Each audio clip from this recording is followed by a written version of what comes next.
de lo que comparte respecto a este tema, creo que va concatenado evidentemente con el tema de la inseguridad aquí en el sureste de la República. Este video que circulaba en redes, que no es una fake news, es algo que sí ocurrió, la bienvenida que dan muchos de los pobladores de Chiapas al cártel de Sinaloa, integrantes presuntamente del cártel de Sinaloa, y que los ven como una forma de llegó nuestra salvación ante los muchos mates que padecen con los integrantes del cártel Jalisco Nueva Generación. Hace unos momentos la diócesis de San Cristóbal de las Casas en el estado de Chiapas, pues dice que están en un estado donde la inseguridad se está apropiando de que era una de las zonas más tranquilas del sureste del país. ¿Qué está pasando en México? Fíjate que esto de la diócesis, qué bueno que tú lo estás platicando, hermano, porque ayer estaba, por ejemplo, viendo a Leo Zuckerman en la hora de opinar, y no sé hacerle promoción, pero sí, es muy buen programa. Héctor Aguilar Camín citó lo que tú estás citando, leyó el comunicado de la diócesis. La iglesia tiene un gran poder territorial en este país. Yo creo que uno de los mejores, una de las instituciones políticas y sociales mejor informadas de lo que está ocurriendo en nuestro país es la iglesia. Totalmente. Católica. Entonces, lo que te está diciendo la diócesis en la comunidad, en el territorio, que no es cualquier cosa, ¿qué te está diciendo? En pocas palabras, en términos de la ciencia política, tú tienes un territorio en el Estado mexicano ocupado. Así que decirlo. Lo que estamos observando en varias partes del país, y esto es inédito, porque desde el 94, que si bien el ejército zapatista todavía tiene sus puestos, pero no se había visto un acto de este tipo. Sobre todo un acto de legitimación. Porque, a ver, a los que nos encanta el tema de la ciencia política y el origen del Estado como tal, el origen del poder político del Estado, parte del poder social. Y el principal componente del poder social, ¿qué es? La legitimidad. Hay un autor alemán que se llama Franz Oppenhauer, que escribió un artículo sobre el origen del Estado. Y él te dice claramente que el origen del Estado parte de la violencia. Y son los violentos quienes ocupan el poder. Y son los violentos quienes ponen sus reglas, las imponen, institucionalizan su sistema de poder. Yo lo que observo que está pasando en México es una transformación del Estado mexicano, del poder político en México. Y lo que estamos observando, que no es fake news, dirías exactamente eso, esa es la vida real, eso es lo que la gente está evidenciando. Aquí están las fotos, el periodista de calle, así le llaman a Naciones Unidas, sí, ¿qué te está diciendo? Es, ¿dónde está el Estado mexicano? Ahora sí que post-revolucionario. O sea, es un tema delicado porque es una ocupación territorial, pero no es una ocupación institucional, no, es territorial. Hay zonas de paso estratégicas. Los puertos son estratégicos. Las vías del tren son estratégicas. Ahorita estoy viendo una serie que se llama The Band of Brothers, que es ahora sí que con Tom Hanks y Steven Spielberg, que son los productores, y te platican cómo en la invasión a Normandía, bueno, en este caso el desembarco a Normandía, cómo construyeron la estrategia para ocupar las principales vías de comunicación. Bien. Aquí yéndonos en nuestro país, no hay que perder de vista que aquí las principales vías de comunicación son las que te permiten poder obtener el objetivo que quieres, el tema logístico. Lo que está en disputa en nuestro país, en esas zonas disputadas, es la logística del transporte de lo que estén transportando. Porque ahí no puedo decir que están transportando porque no me consta, sería una irresponsabilidad de mi parte. Claro. Entonces, ¿cómo lo observamos, hermano? Es, decirlo de la manera muy práctica. Yo creo que la herencia del gobierno de Andrés Manuel a la siguiente administración sobre este tema es un acumulado de los sexenios anteriores, porque en esto no se puede presumir que se generaron resultados distintos. Y mucho tiene que ver, y eso te lo dicen muy claramente los internacionalistas, es un problema transnacional. Ellos ganan en dólares, aquí en pesos mexicanos. Entonces, imagínate también el poder económico que tienen estas agrupaciones. Bueno, es el quinto mercado que más emplea a mexicanos. Entonces, fíjate, que es un dato real. O sea, sí. Yo ese dato lo tenía desde el 2008. Veo que se reitera que es la quinta fuente de empleo en nuestro país. Sí. Quinta fuente de empleo. Y si nos vamos a números, estamos hablando entre 500,000 y 1 millón de empleos directos e indirectos. Sí. O sea, quienes están involucrados y quienes realmente no están involucrados. Yo aquí no vengo a hablar de un juicio moral si es correcto o incorrecto, es una realidad que nuestro país está viviendo. Y uno no se puede hacer, ahora sí que de la vista, permítanme el término peyorativo, de la vista gorda ante una situación que se está viviendo en el país internamente. Hubo un asesor en temas de seguridad colombiano que comentó que la inercia en nuestro país cuando empezó el tema cuando el Estado mexicano, no el Estado, el gobierno del Estado mexicano, mejor dicho, que es el Felipe Calderón le da el golpe al avispero y generó toda esta situación, comentaba por la gran fuerza económica que estaban empezando a tener y también por los bloqueos en otras partes de América Latina, por eso México se volvió estratégico en el traspaso de muchos de los productos a Estados Unidos, que por cierto decirlo, muchos productos no llegan desde México, llegan desde el norte, desde eso también hay que comentarlo, pero bueno, eso es otro tema. Es claramente, dejarlo claro, la colombianización del tema de seguridad en nuestro país.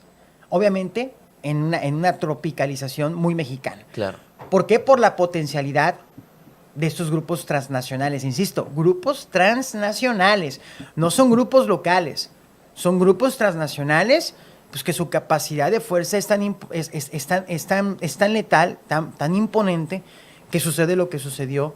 Tú no sabes la cantidad de beneficios que ha tenido las comunidades en esos lugares, seguramente se han visto favorecidos. Totalmente. Antes de concluir, me gustaría abordar un tema un tanto más local, lo que comentabas al principio, lo ocurrido en Cárdenas, y a propósito del tema de la libertad de expresión.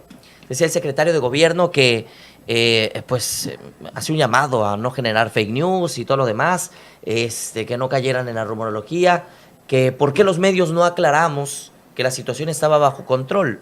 Salieron hasta las 6:30 de la tarde, después de que desde las 6:30 de la mañana, 8, 7, 9 de la mañana, estaban todavía algunas unidades incendiándose. Se generó un vacío de información. Se prestó a la psicosis de la población, se prestó a la fake news, se prestó también a la interpretación. ¿Qué es lo primero que se nos viene a la mente cuando vemos un tráiler incendiándose a media carretera y después, más adelante, nos topamos otro? Pues que evidentemente se trata de un hecho premeditado y de la delincuencia organizada. Entonces, ¿cómo es que hace una crítica a la postura de los medios de comunicación cuando su actuar pues lo da a conocer hasta las 6:30 de la tarde? Fíjate. Casi 12 horas después. Lo voy a conectar y lo voy a poner en términos bélicos. La información es poder. Fíjate, la información es poder. Tú comentaste que hubo un vacío de información. Yo te la conecto. Hubo un vacío de poder. Porque el que no se haya informado, el principal responsable de la información en ese tipo de incidentes, ¿quién es? Es el gobierno del Estado. Totalmente. Es quien tiene el poder político y quien supuestamente tiene la información. Si no, ¿para qué ocupas los cargos de poder? Y se coordina con los medios de comunicación. Imagínate, yo el Sedato, lo reconozco, no los tenía de 6 de la mañana a 6 de la tarde. Ya te ocuparon la ciudad. Claro. ¿Ya te ocuparon el municipio? Sí. Entonces, en cualquier momento, es un punto débil, o sea, es una zona roja. Vamos a pensar que Tabasco fuera un país. Ya estuviera ocupado. Totalmente. Ya estuviera invadido. Entonces, a ver, es un tema muy delicado. Donde aquí, inclusive con el gobierno federal, se debieron haber generado esfuerzos de comunicación para informar a la ciudadanía. Pero yo te lo digo como ciudadano que en teoría debería estar también informado y por lo que me dedico sobre el promedio más informado, yo vi un vacío también de información. Sí. O sea, si creen que ocultando van a tranquilizar a la gente, están muy equivocados, porque en efecto, hoy ¿quién no tiene un smartphone? Si 1,500 pesos lo consigues en cualquier... Claro. O sea, entonces, ahí hubo un vacío de información y un vacío de poder. Y faltó gestión de crisis política. Entonces, ¿dónde está la Secretaría de Gobierno? Evidentemente, ¿cuál es su función? Evidentemente hay una falta de comunicación, veo también, entre los niveles de gobierno, más allá de que dicen que hay una coordinación, yo creo que es todo lo contrario. Pero tarde, ya el golpe ya lo recibiste. Claro. El golpe anímico a la imagen ya lo recibió el gobierno del Estado. Olvidémonos de los partidos, Morena. No, a ver, este no es un tema contra Morena. O O sea, no. Es un tema de un gobierno que hoy en día tiene el poder político, que democráticamente llegaron al poder y bueno, que soberanamente los soberanos del Congreso del Estado designaron a un gobernador interino para que terminara el mandato correspondientemente. Entonces, ¿dónde está la función del poder político del Estado? No solo Secretaría de Gobierno, todas las áreas estratégicas de materia de seguridad. Claro. Yo creo que ahí debió haber existido un monitoreo permanente y una comunicación permanente con la ciudadanía. ¿Dónde está la televisora del gobierno del Estado? Que fue la que debió también haber comunicado de manera permanente la situación de los hechos. Claro. Porque eso no lo puedes engañar. Hubieron bloqueos. Quien lo haya cometido, si se dieron cuenta, ya que nunca hablé de bloqueos como tipo Sinaloa. No. Yo dije que hubieron bloqueos. Yo no sé quién generó el bloqueo. Porque es caer en supuestos y es echarle combustible a la fake news. No se trata de eso. Pero ahí ellos debieron haber informado, no el número de horas que pasaron para que informaran. Claro. Y obviamente, pues aquí el gobierno federal también debió haber entrado al quite. ¿Por qué? Porque en efecto es un tema de seguridad regional. Estamos hablando de Tabasco y Chiapas, no son un ente aislado. Y yo creo que quien debió haber manejado las tareas de la gestión de crisis debe haber sido el gobierno federal, no el gobierno del Estado. Bueno, tratándose además de que casi la mayoría de las quemas se dieron además en tramos federales. Y hoy se preguntaban algunos actores políticos, ¿dónde estaba la Guardia Nacional? ¿Dónde estaba la Sedena? Se supone que es la zona que está mayor reforzada. Pues no vimos nada, ningún tipo de estrategia que tratara de inhibir lo que se vio el pasado viernes. Pero vaya, ni interés de prevención, porque la prevención te evita esa situación. En temas de seguridad, y eso lo saben los expertos en materia de seguridad, la prevención es estar 5 pasos más adelante de esta situación que sucedió. Pero por lo evidente y por los hechos, pues esto no se vio. Entonces, ¿eso qué te está diciendo? Que el Estado, el gobierno y el Estado tienen que corregir muchas cosas en sus tareas de seguridad para que no les vuelva a pasar por la izquierda o por la derecha o por cualquier parte. Efectivamente, abogado, yo creo que en esa parte coincidimos bastante bien. Es el abogado Carlos Ramón Campos Chávez, comentarista de Poder Informativo. Le agradecemos mucho que nos haya visitado. Esperamos tener muchos más martes así, ¿no? Gracias, hermano. Haremos una pausa, es breve, regresamos a Poder Informativo.